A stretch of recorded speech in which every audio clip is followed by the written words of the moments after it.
An unprecedented partnership could make a big dent in the city's housing crisis. Yeah, the city teaming up with labor unions and the private sector now to create affordable housing communities throughout the city. Important topic here. Mayor Eric Adams and Gary LaBarbera, who heads the Building and Trades Council, are here to tell us what exactly this will look like. So great to see both of you this morning. Thanks for being here. Good morning.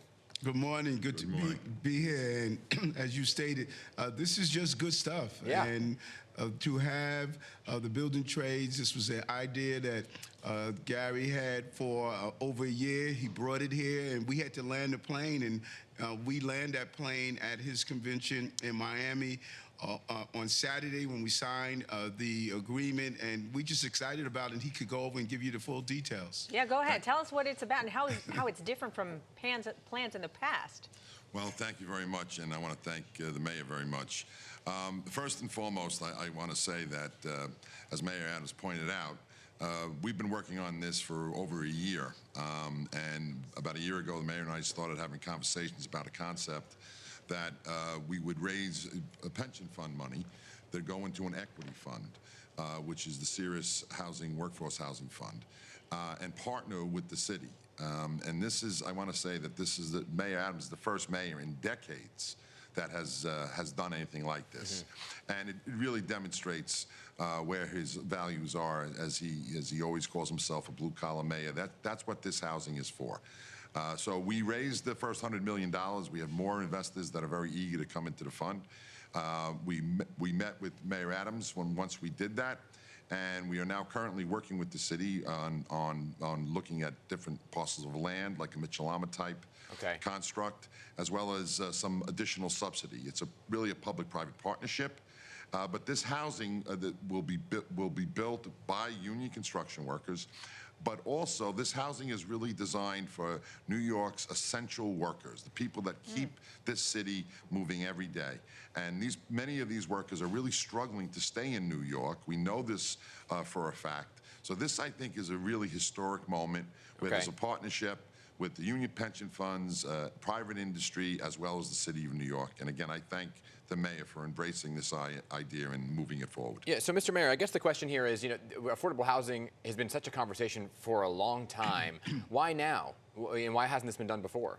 Well, and you're right. Although we have placed more people in affordable housing in the history of the city, more people using even vouchers, and since the voucher program was put in place in a 1-year period. What's the problem is we have a 1% vacancy rate. We are hemorrhaging working class people to Pennsylvania, Connecticut, and other people outside our region. And so we must look at every area. That's why we're saying we're a city of yes to build throughout the entire city. But to have a partnership with the men and women who are union that will build the housing, then it's affordable for them to live in the housing. It goes after our unemployment issue, our housing issue, and it's really using the creative energy of our building trades. And just hats off to Gary and his team for saying we're willing to put up our pension dollars to make sure our members can be here in the city. And that's what blue-collar folks do, and that's a blue-collar mayor. It's a perfect marriage. What's the timeline look like, though? When could we see some of these units going up? We want to get it done as soon as possible, right away. We have housing being built now currently, but this is going to add into that. We're going through the final steps of the phases that needs to be done, but we want to get a shovel in the ground right away. And this feeds into what is taking place in Albany right now with having housing, incentivized building, as well as raising our FAR, as well as what we're planning out in the city council to build in every part of the city. So all of these items go together to build currently and then build into the future. All important topics there. I also want to get you on some other news of the day, Mr. Mayor, and what's happening in terms of that shooting we saw take place in downtown Brooklyn. Obviously top of mind for the morning commute here as people head to the trains. We saw National Guard troops, bag checks, additional transit cops. What more can be done? What do you need from Albany in order to make people feel safe on the subways, and what can happen quickly? Because some of these things are long term. Yeah, and I'm glad you emphasized that. I caught it. You said feel safe, because you're right, Dan. Public safety is not only the stats. Public safety is how people feel. Yes, I could say that, crime is down in our subway system and that crime is down in the city, and we're the safest big city in America. But that means nothing if people don't feel that. And I've stated that from the time that I got elected. We must make sure we have that omnipresence of our police officers, which, mind you, because we put additional 1,000 cops in the system and officers from our normal patrol was doing inspection in that system, we were able to make a quick apprehension. At the heart of this, if you do an analysis, Dan, we are dealing with far too many people in our system that are dealing with severe mental health illnesses. And that is why our pursuit to do involuntary removal in Albany and strengthen the Kendra's law is so important right now. Look at these isolated acts of violence, and too often you're seeing that individuals had some severe mental health illnesses attached to it. And so the police we're going to do our job. We're going to make these apprehensions. We're going to do the omnipresence. The governor's assisting with the state troopers and the National Guard to give people the feeling of security. But there are other pieces of this apparatus, like those 38 people that were arrested 1,100 times in our city. We have to stop dangerous people from being on our streets and deal with those with severe mental health illness. Now, you mentioned having officers on the platform, but what about getting officers on the trains? Because there were no officers on the trains when this incident happened. And they are. We not only do we have officers in uniform, we have officers in plain clothes. We have different ways of yes, on the train at the same time.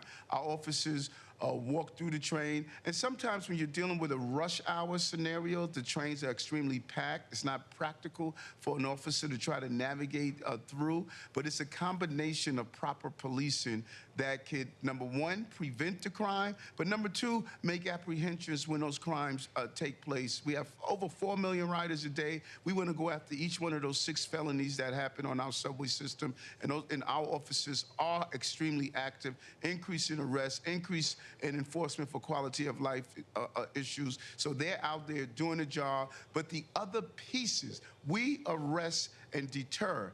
Other pieces of the criminal justice system must work to ensure that we have a safe city. And that's something that has been echoed over and over again. So what are the conversations placed with the DAs, right, and with the governor, getting everybody into a room saying, okay, here's the issue and here's the solution. How do we get there? And I love that. You said 2 pieces of the criminal justice system and you missed one. DAs, police, lawmakers, judges. Judges have to make the determination of doing an analysis. If a person has been arrested 40 times for a crime, they got to make the tough choices and say this person should not be back on our street. But can they right now with bail reform? Well, it's more than just bail reform. We need to look at the discovery rules. Many of my DAs are saying that they are being inundated with mounds of paperwork. We're dismissing a lot of cases because they can't turn over these documents without the proper manpower to do so. And so that's why I want to say to New Yorkers, we have to examine the totality of public safety. We see that uniform officer as the only part of public safety. He's the most important part, and we're doing our job of making these apprehensions, but there are other pieces to it, and I have to continuously explain that to New Yorkers so we can get to the city that we want. But Dan, we are the safest big city in America. We got to be clear on that. Yes. And these high-profile incidents shake our safety and our feeling.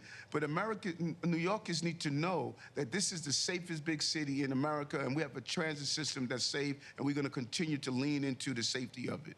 All right, Mr. Mayor, we are running out of time, but we do want to ask you before we let you go. State lawmakers have until April 1st to pass a budget, which may or may not include an extension of your control over New York City schools, which is set to expire over the summer. So there's a lot at stake here. Would you be comfortable retaining partial control of the schools if that's what ends up on the table?